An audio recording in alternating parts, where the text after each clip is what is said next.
I, professor Bhavesh Kumar Chauhan, Babu Banarasi Das institute of technology and management, Lucknow, आपका AKTU course code 302 में पुनः स्वागत करता हूं। आज हमारा चर्चा का विषय रहेगा इंडक्टेंस मेजरमेंट, और इसके पहले भाग में हम कुछ ब्रिजेस को डिस्कशन करेंगे। तो आउटलाइन जो है, अगले 30 मिनट में हम सबसे पहले इंडक्टेंस के बारे में थोड़ी संक्षिप्त चर्चा करेंगे, उनको दोबारा से देखेंगे कि किस तरीके से उनका स्वरूप और प्रारूप होता है। बाद में हम उसके मेजरमेंट के लिए, इंडक्टेंस की एज ए पैरामीटर मेजरमेंट के लिए मैक्सवेल इंडक्टेंस ब्रिज, एक बहुत ही फेमस ब्रिज है, उस पर चर्चा की शुरुआत करेंगे। इसी मैक्सवेल इंडक्टेंस ब्रिज में एक वेरिएंट आता है, मैक्सवेल इंडक्टेंस कैपेसिटेंस ब्रिज, उस पर भी हमारी चर्चा होगी। एंड देन हेज़ ब्रिज भी इंडक्टेंस मेजरमेंट के लिए इस्तेमाल होता है, और मैक्सवेल इंडक्टेंस ब्रिज की कुछ खूबियां हैं, इसी तरीके से हेज़ ब्रिज की भी कुछ खूबियां हैं, और मैक्सवेल ब्रिज की भी कुछ सीमाएं हैं, इसी तरीके से हे ब्रिज की भी कुछ सीमाएं हैं। तो उनसे जुड़े हुए क्या फ़ायदे हैं और क्या दिक्कतें हैं, इसके बारे में भी हमारी चर्चा होगी। हम इसको समझेंगे, जानेंगे। और देन जब हम इन AC ब्रिजेस का इस्तेमाल डिफरेंट इलेक्ट्रिकल पैरामीटर्स की मेजरमेंट के लिए करते हैं, चाहे वो रेजिस्टेंस हो, चाहे वो इंडक्टेंस हो, या फिर कैपेसिटेंस हो, तो क्या क्या कारक हो सकते हैं जिनकी वजह से नापने में त्रुटि आ सकती है। तो उसकी जानकारी को भी हम जानेंगे, बूझेंगे, और फिर अंततः किसी निष्कर्ष पे पहुंचेंगे। तो ये इंडक्टेंस के अलग अलग प्रारूप हैं। आप देख रहे हैं कि ये वायर बाउंड टाइप्स के डिफरेंट वेरिएंट्स हैं, यहाँ पर आपको दिखाई दे रहे हैं। और अभी वायरलेस भी जो है, आपने प्लेट्स को देखा होगा, चार्जिंग के लिए इस्तेमाल हो रही हैं। इवन कार में भी आने लगी हैं। अदरवाइज़ घरों में लोग इस्तेमाल कर रहे हैं, जहाँ आप वायर से मोबाइल को कनेक्ट नहीं करते हैं, सिर्फ चार्जिंग प्लेट पे रखते हैं। And that charging plate is basically they have the inductance coil inside, and with the effect of induction it charge the device. So इसके अलावा जो इंडक्टेंस के दूसरे वेरिएंट्स सिरेमिक टाइप हैं और ट्यूनेबल भी वेरिएंट्स हैं। तो आप देख रहे हैं कि इंडक्टेंस जो है वो डिफरेंट वेरिएंट्स में आता है। मल्टी लेयर सिरेमिक्स भी है, जैसा आप आगे देखेंगे। तो इनका एज ए पैरामीटर्स मेजरमेंट करना है, तो कौन से तरीके हैं, what are the methods with the help of which we can measure the inductance, which type of device we make use of for the purpose of determination of inductance, so that we will understand in follow up. लेकिन अगर हम conventional method की बात करें, जो आपने अपने high school या इंटर के डेज़ में जाना है, तो उसमें सिंपली एक AC अल्टरनेटिंग सोर्स आप ले लेते थे और उसके साथ इंडक्टेंस को सीरीज़ में कनेक्ट किया और साथ में एक रेजिस्टेंस कनेक्ट कर दिया, और इससे एक टोटल इम्पिडेंस बन जाता था और इवेंचुअली करंट डिसाइड होती थी। तो उस करंट आप यहाँ देख रहे हैं, L is to R upon this simple Ohm's law that use to manipulate. So here the impedance use to be in form of a omega L।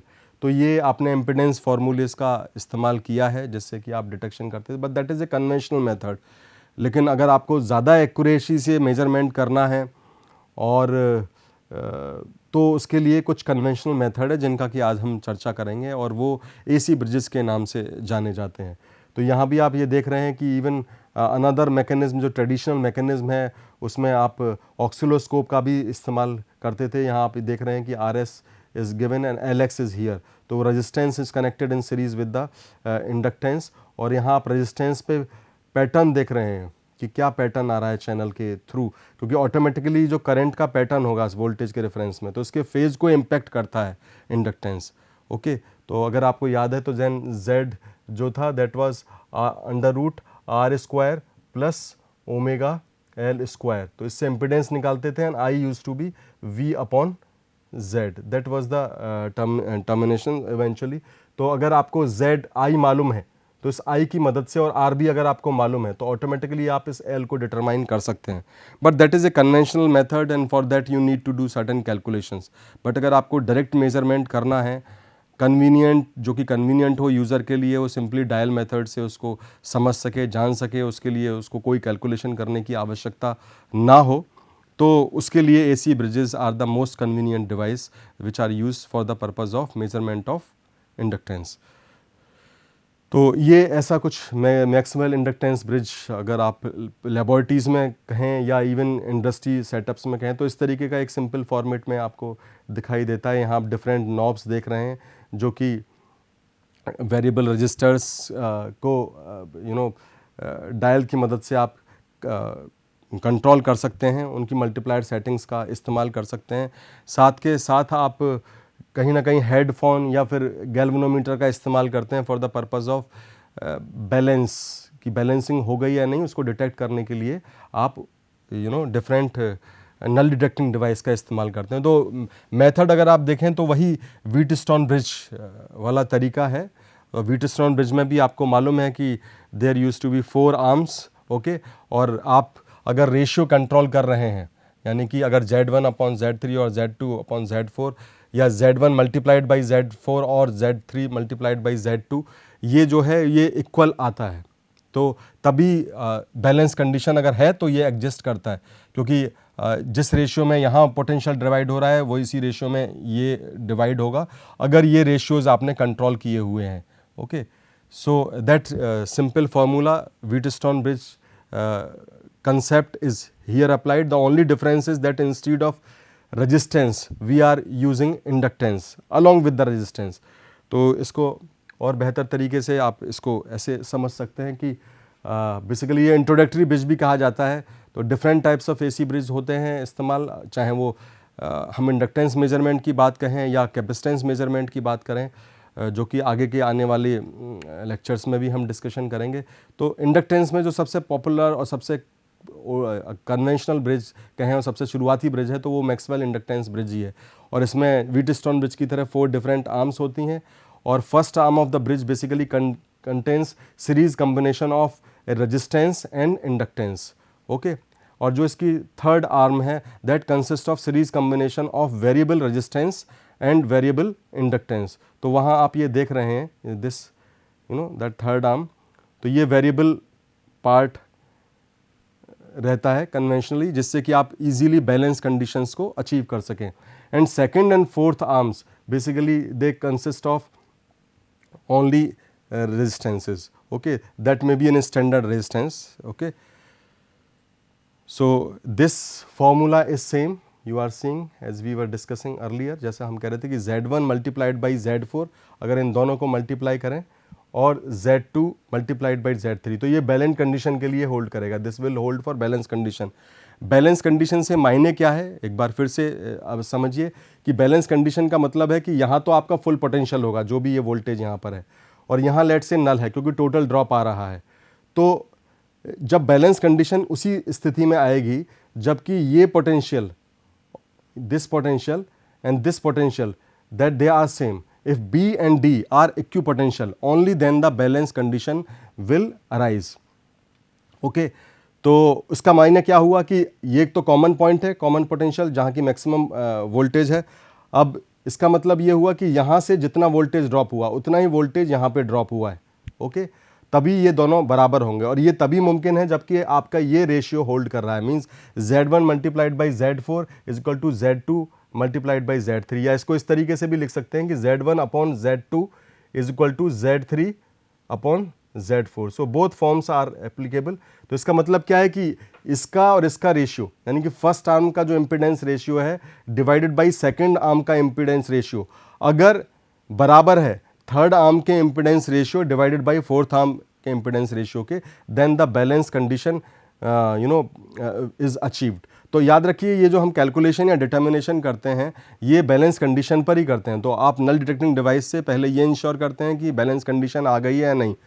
Perfect नहीं हो सकता, लेकिन अगर हेडफोन का इस्तेमाल कर रहे हैं तो जहाँ सबसे लीस्ट नॉइज़ होगा उसको आप बैलेंस कंडीशन कहेंगे, या अगर गैल्वेनोमीटर है तो जब वो ज़ीरो के आसपास होगा या ऑलमोस्ट ज़ीरो पर होगा तो then you will call that also, और you will consider that also as a null condition.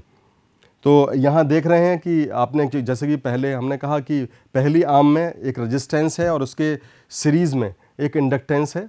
तो अगर उसको आप सब्स्टिट्यूट कर दें तो R1 plus j omega L1, okay, multiplied by R4, ये Z1 की वैल्यू है and this is Z4, okay.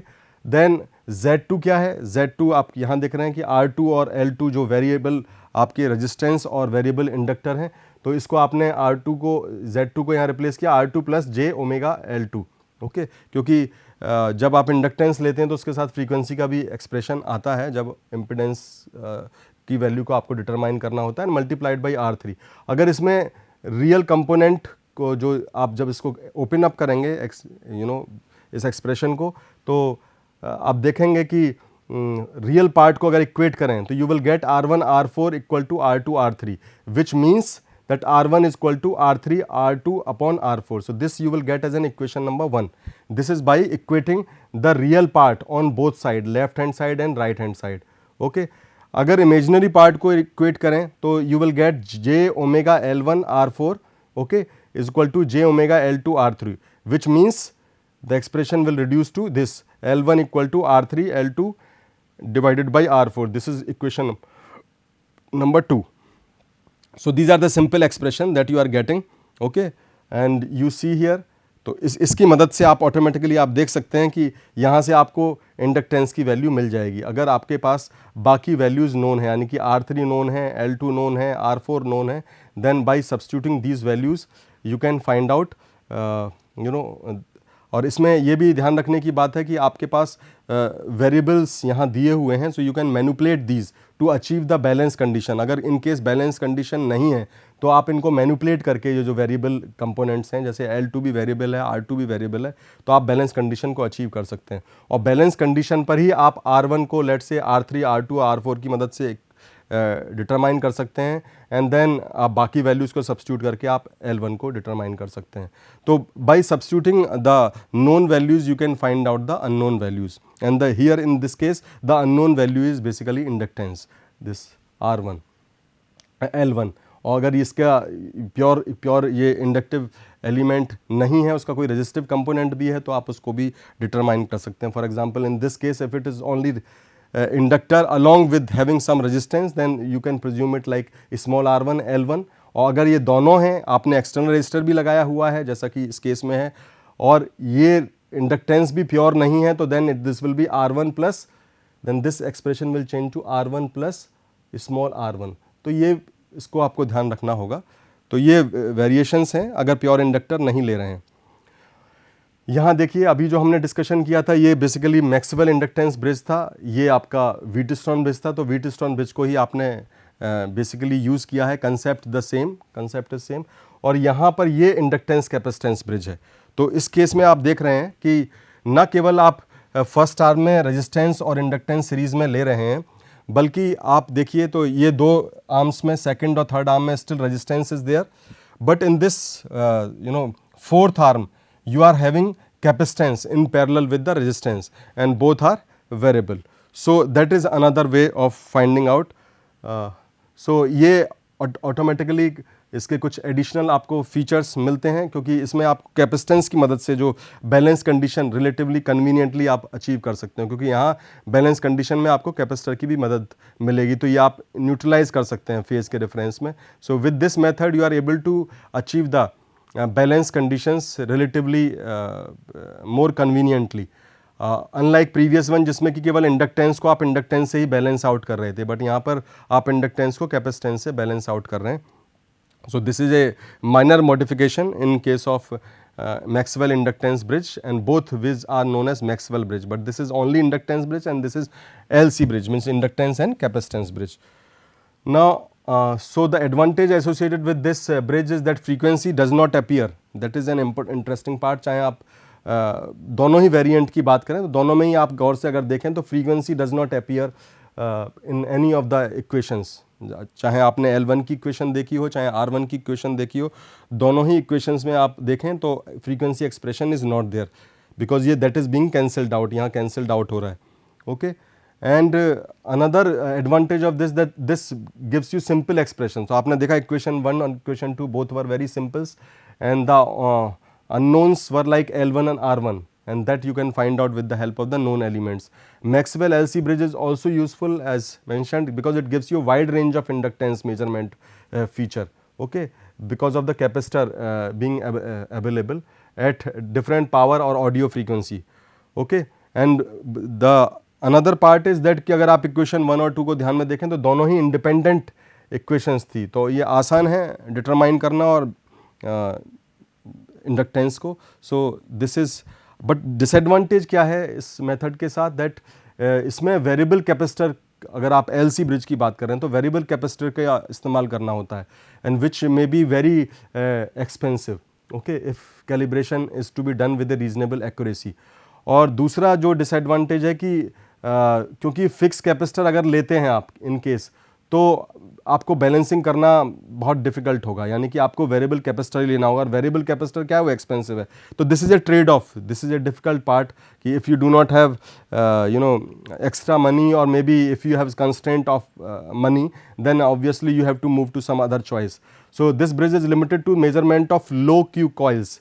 इसका ये एक मेन फीचर है जो ध्यान देने वाली बात है, बिकॉज क्योंकि अगर क्यू अगर आपको लेट से 10 से ज़्यादा लेना है, तो उस केस में R4 की वैल्यू जो है वो आपको बहुत हाई लेनी होती है. अगर एक्सप्रेशन को ध्यान से देखें तो आप देखिए कि R4 यहाँ डिनोमिनेटर में आ रहा है, दिस वन. तो अगर ये L का आपका इसका अगर क्वालिटी फैक्टर अगर आपने बहुत हाई लिया, 10 से ज़्यादा लिया, तो आपको R4 की वैल्यू भी बहुत ज़्यादा लेनी होगी बैलेंसिंग के लिए, otherwise you will not be able to achieve the balancing. So that is major issue. Now another, ये जो इश्यूज हमने डिस्कशन किए, तो जैसे वेरिएबल कैपेसिटर की बात आई कॉस्टली होने के रेफरेंस में, तो उन इश्यूज़ को, या क्वालिटी फैक्टर की बात आई कि प्रीवियस में या तो आप R4 को बहुत हाई लें जो कि अगेन कॉस्टली है, या फिर balancing will be very difficult preposition. तो इन इश्यूज़ को एड्रेस करने के लिए हेज ब्रिज का इस्तेमाल किया जाता है. तो this is also basically A modification of Maxwell bridge. उसकी कमियों को एक तरीके से पूरा किया गया है, पर्टिकुलरली उन कंस्ट्रेंट के रेफरेंस में, though it also have certain issues. तो this bridge basically makes use of resistance with the standard capacitor. तो यहाँ आप ध्यान देखिए, पैरेलल की जगह क्या है, सीरीज में है, और वेरिएबल की जगह फिक्स कैपेसिटर है. तो ये बात ध्यान रखनी है कि यहाँ पर एक फिक्स कैपेसिटर है, पैरेलल की जगह सीरीज में लगा हुआ है. क्या फ़ायदा है फिक्स कैपेसिटर का कि उसकी कॉस्ट कम होती है, तो it is more economical, okay. और ये जो इशू था कि वहाँ अगर आपको हाई क्वालिटी फैक्टर का इंडक्टेंस मेज़र करना है जिसका क्यू फैक्टर 10 से ज़्यादा हो, तो वहाँ R4 बहुत ज़्यादा लेना होता था मेगा ओम्स वगैरह में, जिसकी कॉस्ट अगेन हाई हो सकती है. लेकिन इस केस में उसकी ज़रूरत नहीं होगी. R4 you will not require of an exceptionally high value. तो हेज ब्रिज की जो इक्वेशन अगर आप देखें, यहाँ R1 और L1 सीरीज़ में है, तो इसको अगेन वही Z1 Z4 का concept, Z1 Z4 equal to Z2 Z3. तो आप देख रहे हैं Z2 Z3 वही हैं R2 R3 के रेफरेंस में, और Z1 और Z4, क्योंकि Z4 में क्या है, ये कैपेसिटेंस सीरीज़ में है, तो ये कैपेसिटेंस को सब्स्टिट्यूट कर दिया है. तो यहाँ आप इस एक्सप्रेशन को अगर देखें तो इक्वेट करने पे अगर रियल पार्ट को आप देखें, तो रियल पार्ट में आपको this you will get like this expression, okay. And for this inductance part you will get this imaginary part को अगर सब्स्टिट्यूट करेंगे, तो you are seeing that R1 is coming as -R1 omega square R4 C4, और R1 R4 this, ये real part को equate करने में अगर इसको फर्दर सिंप्लीफाई करें, तो then you will get L1 equal to like this expression, okay. ये बाद में फर्दर अप्रॉक्सीमेट किया R1 का एक्सप्रेशन, अगर इसको एक्सपेंड करें तो यू विल गेट दिस, जो प्रीवियस की कंटिन्यूटी में you will get these two expressions, okay. अब इसमें एक इंपॉर्टेंट अप्रॉक्सीमेशन का कंसेप्ट है कि क्योंकि Q आप जानते हैं क्वालिटी फैक्टर का एक्सप्रेशन क्या होता है, ये याद रखिएगा. Quality factor is omega L upon R. तो ये इंडक्टिव का impedance divided by resistance. So this reactive portion लेते हैं आप न्यूमरेटर में, और डिनोमिनेटर में आप रियल पार्ट लेते हैं जो इम्पिडेंस के रेफरेंस में. तो यहाँ आप देखिए कि 1 upon omega C4 R4 is the quality factor. तो अगर इसको सब्स्टिट्यूट करें क्वालिटी फैक्टर को, तो आप इस एक्सप्रेशन में यहाँ पे आपने Q को सब्स्टिट्यूट किया, ये 1 इज लाइक दिस. तो अगर इसको यहाँ पे एक्सप्रेशन करें, तो this equation, this expression will reduce to this L1 equal to R2 R3 R4 and 1 plus 1 by Q square, इस पोर्शन को अप्रोक्सीमेशन में. अब इसमें खास ध्यान देने वाली बात है कि अगर Q आपका ज़्यादा है, ओके, 10 से ज़्यादा है, जिसके लिए कि हेज ब्रिज का इस्तेमाल किया जाता है, तो 1 बाई क्यू क्या होगा, अगर Q 10 है तो 1 बाई क्यू स्क्वायर होगा 1 by 10 square, meaning thereby 0.01, meaning thereby ये डिनोमिनेटर पोर्शन में आप इसको नेग्लेक्ट कर सकते हैं. तो this will be divided by 1 only, so the expression will reduce to only this one, L1 equal to R2 R3 C4 like this. तो ये एक्सप्रेशन क्या है, ये मैक्सवेल ब्रिज का ही एक्सप्रेशन है, मीनिंग देयर बाय कि क्वालिटी फैक्टर जब आपका 10 से ज़्यादा होगा तो हे वॉइस हे ब्रिज जो है आपको वही रिजल्ट देगा, सिंपल वही सेम एक्सप्रेशन देगा इंडक्टेंस के लिए जो कि मैक्सवेल देता था। लेकिन वहाँ क्या था, वहाँ इशू था कि आप क्यू 10 से ज़्यादा लेने के मेजरमेंट में या तो वो इनकरेक्ट रिजल्ट देता या पॉसिबल नहीं था। क्यों? क्योंकि आपको बैलेंसिंग ही नहीं अचीव होती। बैलेंसिंग के लिए आपको R4 को बहुत ज़्यादा हाई लेना पड़ता था। यहाँ आपको R हाई नहीं लेना है, ओके, और बिना R हाई किए हुए या वेरिएबल कैपेसिटर का इस्तेमाल किए हुए, जो कि अगेन कॉस्टली होता है, आपको वही एक्सप्रेशन मिल रहा है and you are able to measure the inductance of high quality factor. तो अगर 1 से 10 करना है तो मैक्सवेल, और अगर 10 से ज़्यादा क्वालिटी फैक्टर का मेजरमेंट करना है तो then he become as a default choice और द मेजर चॉइस। तो इस ब्रिज के जो एडवांटेजेस हैं, they are like bridge is again gives a simple expression, क्योंकि आपने देखा कि अप्रॉक्सीमेशन के बाद आपको वो सिमिलर एक्सप्रेशन दे रहा था, और तो ऑटोमेटिकली आप L for high Q quality factor coils का मेजरमेंट कर सकते हैं, यानी कि वो इंडक्टेंस कॉइल जिनका क्वालिटी फैक्टर ज़्यादा है उसका मेजरमेंट कर सकते हैं। इसके अलावा क्यू फैक्टर का भी आपने देखा एक्सप्रेशन इसमें सिंपल है, और अगर आप क्यू के रेफरेंस में देखें तो R4 आपको ज़्यादा नहीं लेना पड़ेगा, ओके, अनलाइक मैक्सवेल। मैक्सवेल में आपको R 10 टू द पावर 5 और 10 टू द पावर 6 यानी कि मेगा ओम्स में उसका इस्तेमाल करना होता है, तो ये लिमिटेशन यहाँ पर नहीं है। नाउ हे ब्रिज के साथ डिसएडवांटेज क्या है कि अगर L हाई है तो ठीक है, because this is fine, because उस केस में 1/Q आपका नेग्लिजिबल हो जाता है। लेकिन अगर क्वालिटी फैक्टर हाई नहीं है तो 1/Q को फिर आप इग्नोर नहीं कर सकते। So in that case bridge is not suited for measurement of coils having Q less than 10। तो जहाँ कि आप मैक्सवेल का इस्तेमाल करते हैं, तो अगर Q लेस देन 10 है तो वहाँ पर हे ब्रिज को अवॉइड करना चाहिए, क्योंकि जो आपने देखा अप्रॉक्सीमेशन में हमने 1/Q को इग्नोर किया था डिनोमिनेटर में, तो that we will not be able to reduce, and the expression will remain like this one, L1 equal to R2 R3 upon 1 plus 1/Q. So this expression will not be ignored, and this expression will remain like this. Then in that case L1 will be equal to like this whole expression. Okay, तो ये इसके बराबर होगा।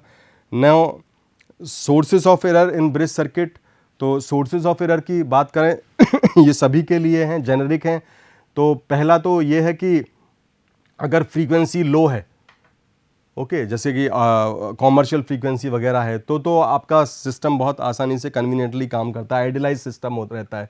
But अगर frequency higher है तो impedances जो significant हो जाएंगे, क्योंकि याद रखिए कि लो फ्रीक्वेंसी पे तो इम्पिडेंसेस पे बहुत ज़्यादा इम्पैक्ट नहीं आता है, और जो एक्यूरेसी आपको डिज़ायर्ड है वो आपको मिल जाती है, एक्यूरेसी हाई होती है। बट अगर फ्रीक्वेंसी बहुत ज़्यादा है, भले ही आप कह रहे हैं कि फ्रीक्वेंसी इंडिपेंडेंट एक्सप्रेशन है लाइक हमने मैक्सवेल में कहा, बट अगर बहुत हाई फ्रीक्वेंसी है तो उसके इम्पैक्ट आने लगते हैं, उससे एरर्स इंक्रीज होती हैं। तो फॉर लो फ्रीक्वेंसी और commercial frequency these setups are fine, but if we are going for a higher frequency then we must take care that it might lead to the error. So we have to make either include the frequency in the expression, or otherwise we have to account for these variations of the frequency. So beside that stray coupling के issues आते हैं between bridges। तो one bridge arm जो है वो दूसरे जो arms है उससे उसकी stray जो मैग्नेटिक कपलिंग है वो हो सकती है, जिसको undesirable, however small they might be because they are called stray, but they are like undesirable because you are not accounting for them। क्योंकि आप उसको अकाउंट नहीं कर रहे हैं, तो आपको ये ध्यान रखना होगा कि स्ट्रे कपलिंग को आप टेक केयर करें। कैसे टेक केयर करेंगे? That you can do with the help of some shielding effects, और आर्म्स के बीच में इंश्योर करें कि वो शील्डिंग प्रॉपर हो, और लेआउट पे ध्यान दें, तो उससे आप इस चीज़ को रिड्यूस कर सकते हैं। अदरवाइज़ क्या होता है कि आपको फॉल्स बैलेंस मिलता है, फॉल्स बैलेंस कंडीशन मिलता है, क्योंकि स्ट्रे कपलिंग भी उसमें इम्पैक्ट कर रही है, जिसको कि आप एल के डिटर्मिनेशन में अकाउंट फॉर नहीं कर रहे हैं, या किसी दूसरे पैरामीटर को सी के डिटर्मिनेशन में आप अकाउंट फॉर नहीं कर रहे हैं। तो आपको याद रखना होगा कि stray coupling is also one of the reasons which leads to the error, so it has to be reduce as much as possible. Though to rule out it absolutely is highly difficult, or at times projected as impossible, but if you are reducing it to the bare minimum, then of course your result will be far more accurate. Beside that, another sources of errors which are there is like stray conductance effects, which are due to the imperfect insulation. तो अगर आपने जहाँ जहाँ insulation दिया हुआ है अगर वो परफेक्ट नहीं है, प्रॉपर इंसुलेटिंग स्टैंड्स नहीं लिए हैं, सेपरेशन नहीं किया हुआ है, तो उस वजह से स्ट्रे कंडक्टेंस इफेक्ट्स क्रिएट होते हैं जिससे कि एरर अगेन इम्पैक्ट होती है. Stray means which is not accounted for, like stray dogs, municipality they catch the stray dogs. तो स्ट्रे का मतलब है जिसको आप अकाउंट नहीं कर रहे हैं, जो आपकी कैलकुलेशन में कन्वेंशनली नहीं है. तो अगर आप उसको लेके कॉन्शियस होंगे तो आप उसको कहीं ना कहीं शील्डिंग या बाकी मैकेनिज्म से रिमूव करेंगे या उसके इफेक्ट को रिड्यूस करेंगे. Otherwise by default they are present there because of the imperfect design or maybe because of the imperfect setup. So another is mutual inductance effect. ये भी इससे भी आपके ब्रिजेस में, AC ब्रिजेस में मेजरमेंट के दौरान एरर्स आती हैं, and that is due to the magnetic coupling. जो आपका म्यूचुअल इंडक्टेंस इफेक्ट है, that is due to the magnetic coupling between the various component of the bridges. The another factor is stray capacitance effect. So you are seeing all these factors are stray, means they are by default there and they have to be reduced as much as possible. तो stray capacitance effect है, and this is because of due to the electrostatic fields between the conductors at different potential. तो कहीं भी आप देखेंगे कि किसी circuit में different potential points होते हैं और वो different potential point में by default stray capacitance form हो जाता है. It is not a physical configuration, but since there are different potential points, so because of these different potential point, it is stray capacitance is formed. So electrical effect there is there. जब वो आपके अगर current के determination की बात करें या बाकी पैरामीटर के डिटर्मिनेशन की बात करें तो वो उसकी कैलकुलेशन को, एस्टिमेशन को इम्पैक्ट करते हैं. Physically they are not there, so there needs to be accounted for. उसके अलावा एक बहुत ही इंपॉर्टेंट कंपोनेंट है रेजिड्यूज इन कंपोनेंट्स. तो that is also basically impact, and this is because of the existence of a small amount of series inductance or shunt capacitance in nominal non reactive resistance. तो non reactive resistance में ये capacitance या inductance के थोड़े residue effect रहते हैं and vice versa. तो ये हम मान के चलते हैं कि इंडक्टेंस, कैपेसिटेंस, रेजिस्टेंस सारे जो हैं वो बेसिकली आइडियल हैं और वो एग्जैक्टली उसी तरीके से बिहेव करते हैं. बट होता क्या, डिफरेंट साइकिल्स में उनके रेजिड्यू इफेक्ट रहते हैं और वो हाइब्रिड पैरामीटर्स को शो करते हैं. तो ये रेजिड्यू इफेक्ट को भी ध्यान में रखना होगा कि ये जो existence of a small amount of inductance और कैपेसिटेंस रह जाता है, तो that needs to be accounted for और taken care of. So conclusion is that we understood and analyse different methods for the purpose of inductance measurement, okay, along with their merits and demerits. क्या खूबियाँ हैं, क्या नुकसान हैं. चाहे हमने देखा कि मैक्सवेल के केस में क्वालिटी फैक्टर की बात की, हेवेज में उसी डोमेन में जिसमें कि मैक्सवेल कामयाब नहीं है, हमने देखा कि हेज ब्रिज जो है वो कामयाब है, और क्या खूबियाँ थी दोनों की वो भी हमने समझा. और साथ ही इस चर्चा को हम आगे भी जारी रखेंगे क्योंकि और भी ब्रिजेज़ हैं, जैसे कि एंडरसन ब्रिज है, ओवेंस ब्रिज है, उनको हम जो दूसरा भाग है उसमें डिस्कशन करेंगे. तो इसके दूसरे भाग को भी अवश्य देखिए. और साथ के साथ आज हमने क्या त्रुटि, मापने में त्रुटि के कारण हो सकते हैं, इसको भी समझा. तो ये हमारी चर्चा जारी रहेगी इंडक्टेंस मेजरमेंट में नेक्स्ट डिस्कशन के लिए, नेक्स्ट लेक्चर के लिए. तो please join that lecture also. Thank you very much.